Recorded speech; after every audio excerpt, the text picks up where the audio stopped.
Have you heard of chemtrails? No. Not at all. Have you heard of chemtrails? Yes. Can you give me your idea of chemtrails? Toxic things being spread by evil intent. Heard of chemtrails?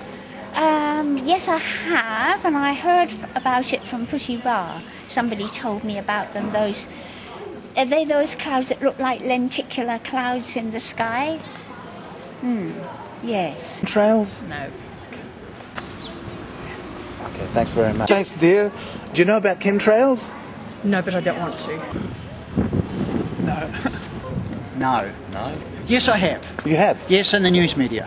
What did you hear about them? It was reported that, the spraying of chemicals and stuff causes these trails, which are otherwise seen as jet trails.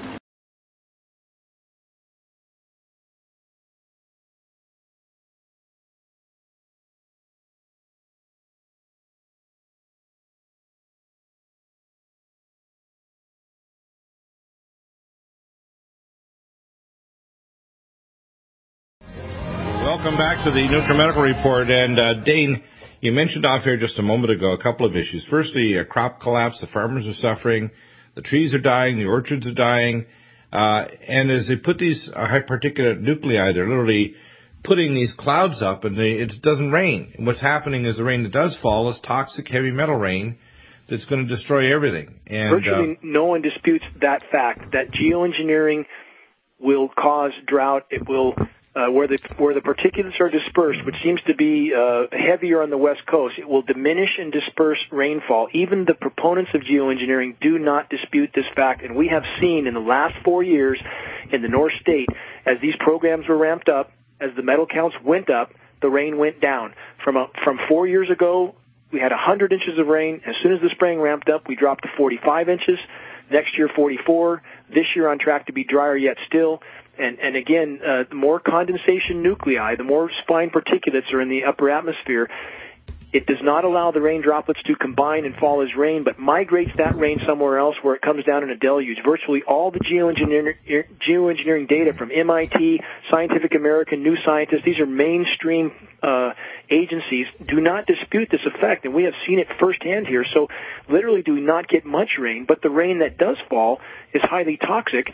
I mean, virtually without exception, 4 dozen lab tests, there has not been a single one that has not contained copious amounts of aluminum and barium, not a single one. So, I mean, again, our whole environment here has been turned on its head in 4 years. It's unbelievable. bromides. Yeah. The bromides. The potassium dibromide is something Dane and I investigated in 2002 and found that in one of their own patents. And in fact, the dibromides are in fact what's causative of everybody, their throat going out, their voice box can't talk, they can't breathe. It's the dibromides, and I think I made You're talking about ethylene dibromide, right? Ethylene and potassium dibromide. Yeah. These bromides, in fact, are used in their own patents to induce drought, and chemically induced drought. Now, they're doing that because they're trying to cut off food supplies, because they want 2010 to be the year that the front edge of the famine really hits the planet, when we combine economic policies through this new world organization that's going to be set up under the IMF that's literally caused the reduction in food capacity. The Northern Valley, the Great Valley in Northern California, by itself could supply enough food for the entire planet. That one valley, is that productive if properly watered with non-toxic water? When that valley's drying up because the rain's not there, when the water delivered to the great cities of of California is toxic, what is it going to do to healthcare when you have so-called guaranteed healthcare whether you're sick as hell or not? And then your response won't be even natural or public health changes in policy like don't put heavy metals in your water, please. It'll be take the toxic drugs, and you'll be enforced by your doctor to take them, and the toxic vaccines, which will further degrade your immune system. And then we have these plagues coming. So we add it all together, it's not a pretty picture. It's not. I think people, when they hear, the diabolical probability of these things, and I believe this is true, many people want to fall back on what can we prove absolutely positively. We can prove the heavy metals. You've done it. And we can prove, one, that the patents describe exactly what we see occurring in the sky, solar obscuration. The ingredients on those patents, the primary ingredients, are exactly what we're showing up on the ground that have increased in direct proportion to the increased visible solar obscuration. We can say for sure that according to CARB, California Air Quality Resources Board, that these particulates are not coming from China, and they are a recent occurrence. We spoke in front of the California Energy Commission 8 months ago because they know, and they acknowledged at that meeting, that they are losing 20 to 40% of the rainfall from particulates of unknown origin that are a recent phenomenon. So, I mean, these red flags are real, and regardless of things that may be hard to prove as far as any diabolical agenda, you just may need be very to true, we can say for sure that the patents match what we see, the ingredients match the patents, and the quantity of increase in some cases has been up to 50,000% in the case of aluminum in 4 years. So in other words, there's no conjecture here. We're not talking about a conspiracy theory. You have scientific data showing it is rainfall with heavy metals. It's not coming from China. It's not groundwater contamination from industry. That this is causing destruction of the normal rainfall patterns. It's causing the death of forests and orchards and the ecosystems. And those toxins are being swept down from Mount Shasta all the way to these new super waterway conduits. One going to be opening up here to Southern California, bringing that same toxic water through the mountains. That's going to have this 50,000 times more particles of heavy metal, aluminum, thorium, barium into people's drinking water, cleaning water, and the water that's going to be put on crops. It's crazy. People, this is not climate change. This is climate destruction. Yes. Let's call it climate destruction. Yeah.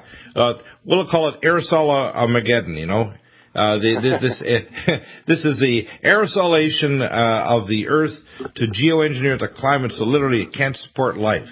And on that point, on the climate destruction, as Mike said, and I fully agree, some things that people might find alarming. Raytheon, who holds numerous weather modification patents, does the weather modeling for the National Weather Service and NOAA. Lockheed Martin, also who holds numerous weather modification patents, does the weather modeling for the FAA. It's literally those making the weather are making the predictions. Well, and when you have something that has its tentacles in so many places, and once people begin to look at this and wrap their arms around it, it's difficult to believe that it has gone so far.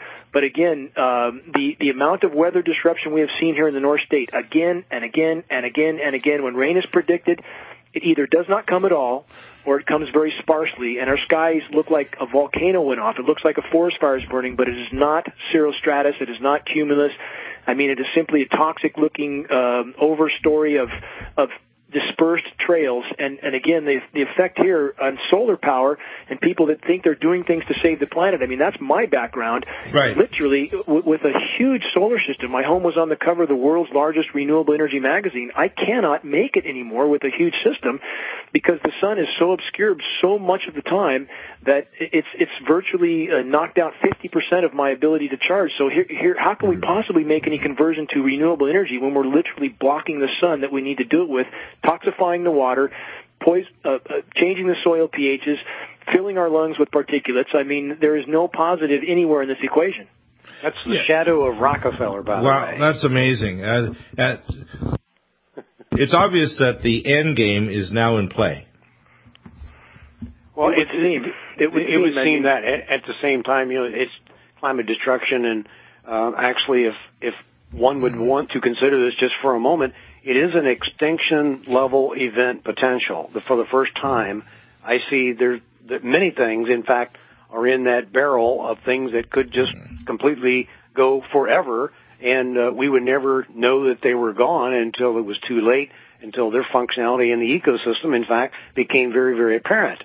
But the Unified Atmospheric Preservation Act, Dane, as you know, it will specifically prohibit the release of any kind of chemical or any other type of biosystem. And I've got a fairly dramatic description, including vaccines, pesticide, herbicides, anything that in fact is a demission. It's the opposite of emission. This is, in fact, something that comes from the sky. Well, it's not only that. We are not only talking about particulates, mycotoxins, and bacteria. They've turned the atmosphere into a plasma so they can pump and drive frequencies that can affect life forms, thought patterns, biological systems on the ground level, and even use it as a weapon to kill people, change people's ability to function. This is very nasty, and people need to understand that the atmosphere of the Earth has literally been turned into a weapon against the planet. My life has value. I'm a human being, goddammit. I'm a human being, my life